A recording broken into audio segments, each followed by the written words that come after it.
kuri menshi ryanarasa ntiwamenya u Rwanda rwarabaye umwana babandi baherutse muganira narimo bakumenesha kwirukanka biha iyo nkarago ni inkarango mbi Rwanda nikongera ukundi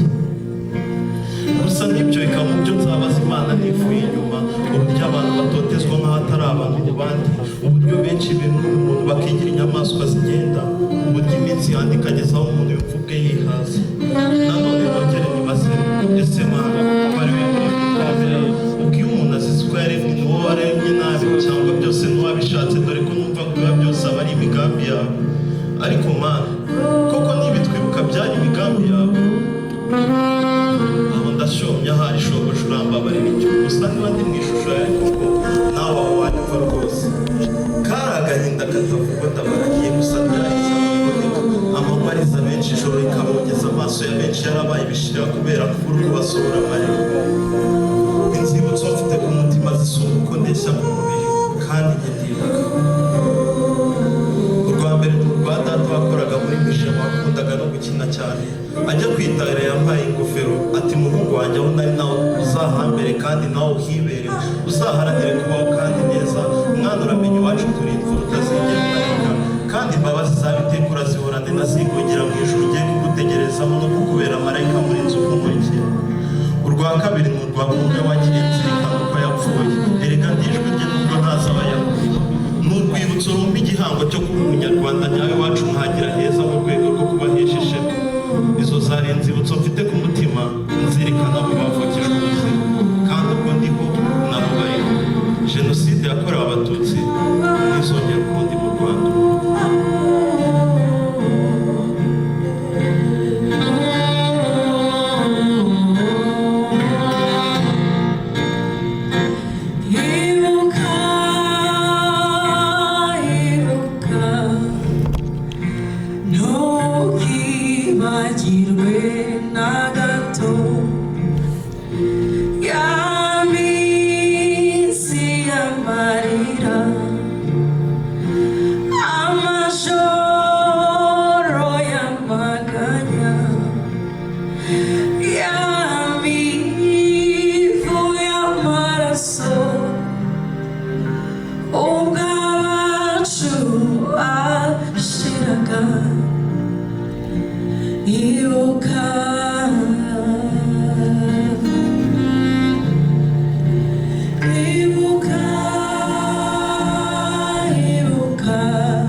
kwifata bikanga amarira akisuka nabona byanze nkahita nibyo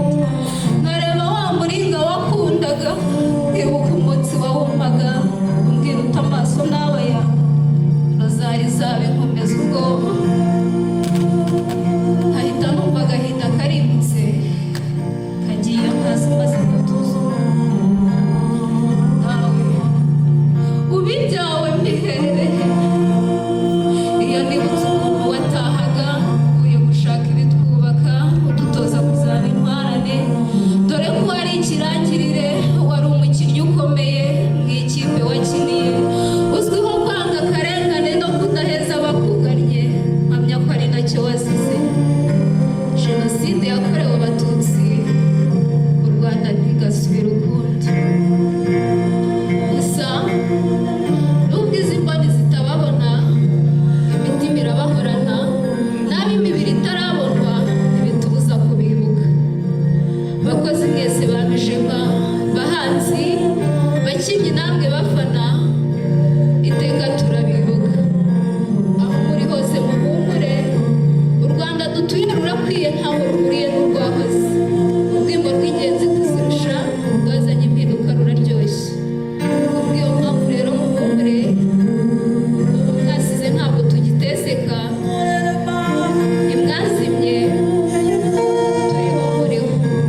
nyagutsinda,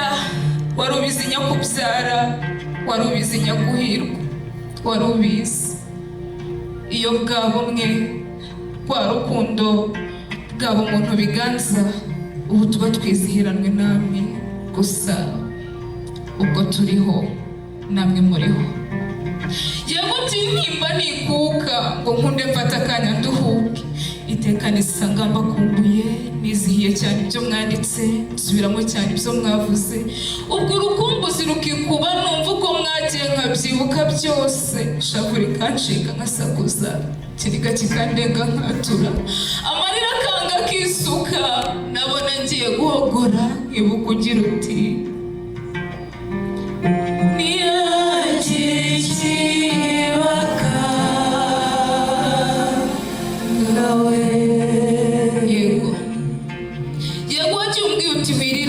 none ubu amarira niyo nuzuye,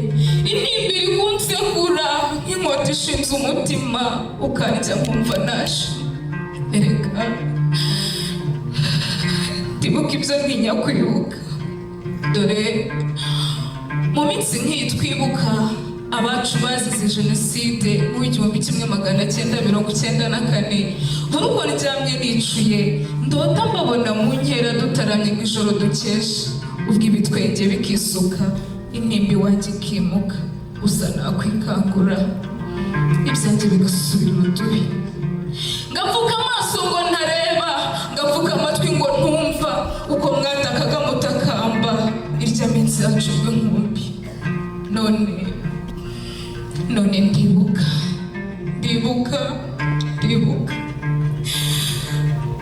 aba bakundaga mu ndirimbo, aba bakezaga mu bitaramo, abasomaga inyandiko mwanditse, abasubiragamo izo mwabyinnye,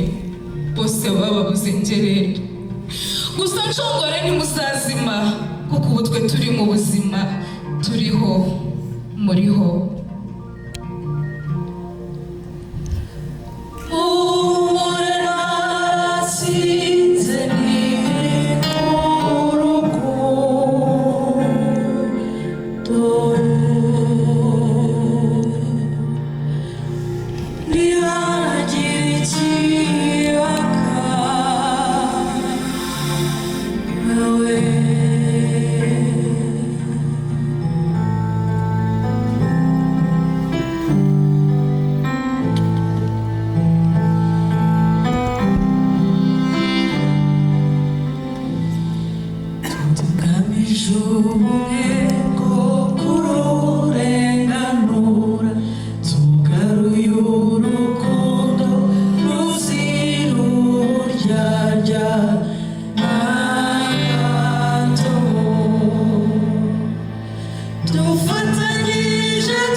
Hari